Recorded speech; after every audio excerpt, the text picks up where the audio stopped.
2026 বিশ্বকাপ ফাইনালের মঞ্চে স্পেনের কাছে 1-0 গোলের তিক্ত হারের পর বিদায়ের সুর বাজছে আর্জেন্টিনার ড্রেসিং রুমে।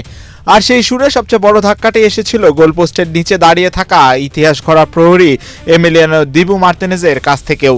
রূপায়ণ lake castle, welcome to the land of piece. বিশ্বকাপ হারের পরেই নিজের সামাজিক যোগাযোগ মাধ্যমে এমন একটি ইঙ্গিত দিয়েছিলেন এমি মার্তিনেজ। 67টি আন্তর্জাতিক ম্যাচ খেলা ও টানা 8 ম্যাচে মাঠে থাকা তারকা ফাইনালের মঞ্চে সর্বোচ্চ 11টি সেভ করে রেকর্ড গড়লেও দলকে টানা দ্বিতীয়বারের মতো বিশ্বসেরা না করতে পেরে মাঠে ভেঙে পড়েছিলেন এমি। সামাজিক যোগাযোগ মাধ্যমে এক আবেগঘন বার্তায় তিনি সমর্থকদের কাছে ক্ষমা চেয়ে জানিয়েছিলেন, আন্তর্জাতিক ফুটবলকে আলবেলিস্তেদের কিংবদন্তি হিসেবে বিদায় জানানোর সময় হয়তো এসে গেছে। ঠিক একই সময় কোচ লিওনেল স্ক্যালোনির ভবিষ্যতের অনিশ্চয়তার মাঝেও প্রশ্ন উঠছে, এমি মার্তিনেজ যদি সত্যি সরে দাঁড়ান তবে আর্জেন্টিনা গোলপোস্টের পরবর্তী কাণ্ডারি কারা হবেন?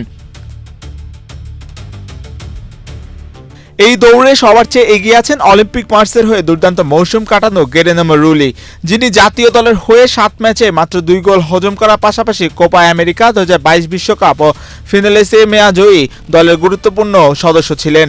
তার নিকটতম প্রতিদ্বন্দ্বী হিসেবে ভাবা হচ্ছে অ্যাটলেটিকো মাদ্রিদের গোলকিপার অভিজ্ঞ হুয়ান মুসোকে, যিনি ইতিমধ্যে আন্তর্জাতিক ফুটবলের অভিজ্ঞতা অর্জন করেছেন। তবে স্ক্যালোনি যদি দীর্ঘমেয়াদী এবং নতুন প্রজন্মের কথা চিন্তা করেন তবে পিএসবি ও ক্রিস্টাল প্যালেসের হয়ে গোলপোস্টে বিশ্বস্ততার প্রমাণ দেওয়া ওয়াল্টার বেনিতেস বড় চমক হতে পারেন আর্জেন্টিনার জন্য। যদিও স্ক্যালোনি দায়িত্বে থাকবেন কিনা তা নিয়েও আছে সংশয়। অন্যদিকে রিভার প্লেটে মাত্র 21 বছর বয়সে নজরকাড়া পারফর্ম করে ভবিষ্যতের বিশাল প্রতিশ্রুতির দাবিদার হয়ে উঠে এসেছেন তরুণ সেন্সেশন সান্তিয়াগো বেলেট্রান।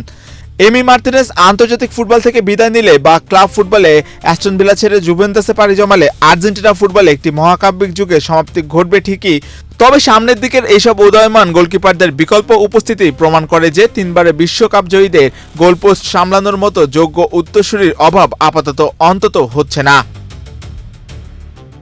এম মাহিউজ্জামান, বাংলাদেশ প্রতিদিন।